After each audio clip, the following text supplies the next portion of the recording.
eu quero pensar sobre o discipulado. Antes, vamos pensar o que seria discipulado, se tornar discípulo. O que seria um discípulo? Ser um seguidor. Logo, um seguidor é influenciado pelas palavras e os ensinos e o poder de convencimento do mestre. E o que o mestre fala é verdade ou não. Então, para contextualizar para o cristianismo, para a religião específica do cristianismo, a própria a qual eu sou seguidor e pregador dela, o caminho da verdade, a palavra da verdade, dada pelo Espírito Santo, vem pela revelação da fé, que é um dom de Deus. Logo, quando eu penso em ser discípulo de Cristo, eu vejo que Cristo obedeceu à vontade do Pai Celestial, Deus.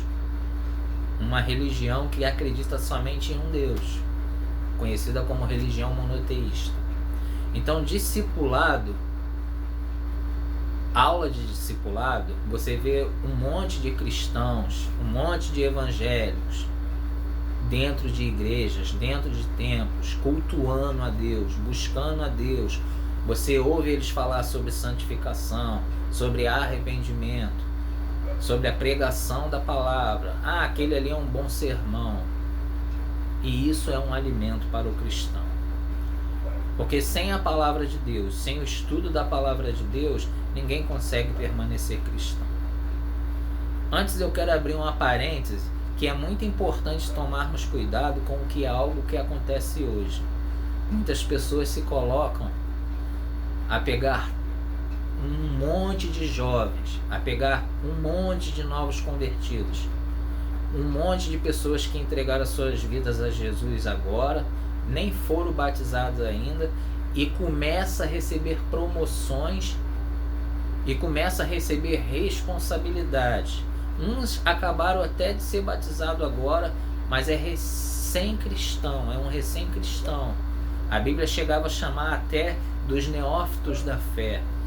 Paulo chega a dizer dos meninos da fé, né? Queridos, deixa eu pensar. Eu penso sobre meninos, eu penso no discipulado, também sobre os fracos na fé. Aí já não tem a ver com o tempo, com o sinal de pouca experiência. Tem a ver, quando eu penso sobre os fracos na fé, ou com os crentes carnais, a pessoa pode ter 30, 40 anos de cristão e não querer progredir espiritualmente. Então, quando eu agora olho especificamente para os que eles chamam de catecúmenos ou de novos convertidos, catecúmenos, nós cristãos costumamos chamar, os professores em salas de seminários costumam chamar os catecúmenos de pessoas que não eram batizadas. Por quê? Porque nos primeiros séculos, século I, segundo e terceiro, eram assim chamados de catecúmenos, os que ainda não tinham sido batizados. Depois que foram batizados, passaram a ceiar, passaram a fazer parte, a compor a membresia. Por quê? Porque o batismo e a ceia são as responsabilidades que traz em memória pública, da fé pessoal, da intimidade com Deus, de que você é um adepto, um pertencente do corpo de Cristo. E é engraçado que essa palavra corpo está falando o tempo todo, Paulo falando ali, o apóstolo Paulo está falando de igreja, corpo de Cristo, né? Então, para eu fazer parte do povo de Deus, eu ser comunidade cristã, eu preciso primeiro aprender o que é o discipulado. Logo, o discipulado, ele é vencer o mundo no final da nossa carreira e no meio da nossa carreira, não sermos escravos do mundo. No tempo presente, é a gente vencer os nossos pecados. Então, quando eu digo não ser escravo do mundo, eu não posso ser escravo da cultura, a cultura ética e moral do mundo. Quando eu penso em quando eu digo ser escravo do mundo, logo eu digo de uma cultura, de um grupo de irmãos que entram em risco e tropeçam por hipervalorizar a cultura, os hábitos, usos e costumes seculares, valores e ideologias seculares. Eu não vou nem entrar em ramos de área política, porque aí tiveram escândalos no meio de muitos cristãos que se tornaram amigos de princípios comunistas, como nós vemos nos últimos 8 anos aí da nossa nação aqui. Eu quero pensar mais na realidade das verdades bíblicas. Então o cristão, para ser cristão, ele precisa se arrepender. Para se arrepender, ele precisa entregar a vida para Cristo e não resistir à voz do Espírito Santo quando ele nos colocar a fé, que é um dom de Deus. Ele fala, o coração traz pelo poder do convencimento Deus para dentro do viver dele, para dentro do dia a dia dele. Então o discipulado, você vai estudar o que nós chamamos de doutrina. A palavra doutrina na Bíblia aparece diversas vezes, dezenas de vezes. E a Bíblia toda é um livro doutrinário. É um livro de estudos. É um livro de aprendizagem. Logo, a palavra doutrina significa ensino.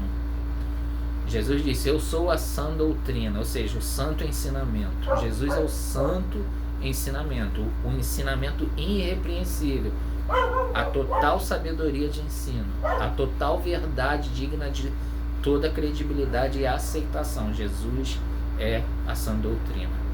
Agora deixa eu pensar em discipulado. O discipulado vai tratar sobre aprender a buscar, conhecer a Deus. A Bíblia ela tem diversas passagens, referências bíblicas, tem até teologias saudáveis que vai estudar a doutrina que é chamada de teontologia, que é a doutrina de Deus. Tem também a questão da doutrina do homem,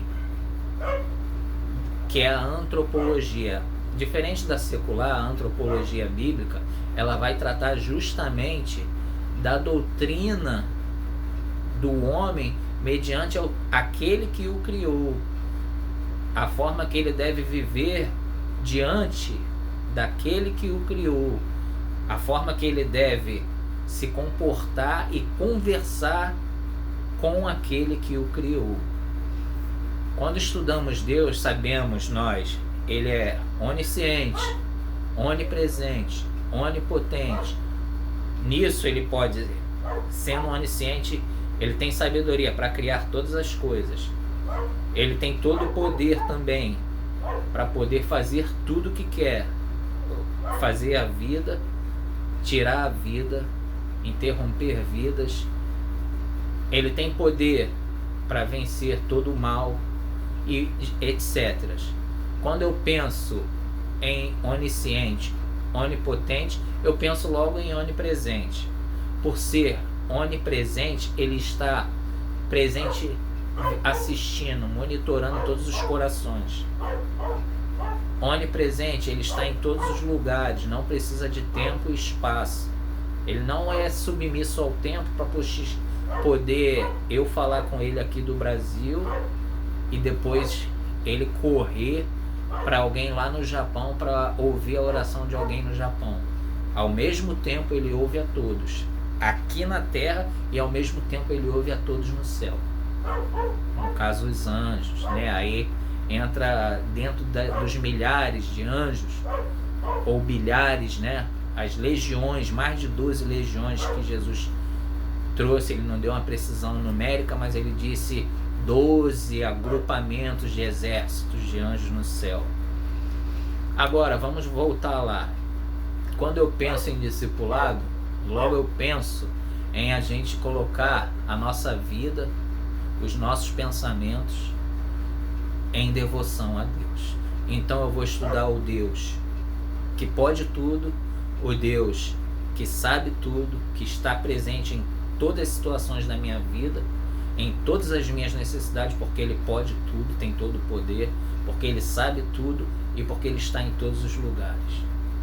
E o lugar de destaque que nenhum outro pode estar, que só Ele está, é esses 3 atributos, esses 3 talentos naturais dentro da estrutura. Isso não estou indicando limite, porque Deus é ilimitado. No sentido da palavra perfeito, Deus é perfeito, né? Ele não tem início e ele não tem fim.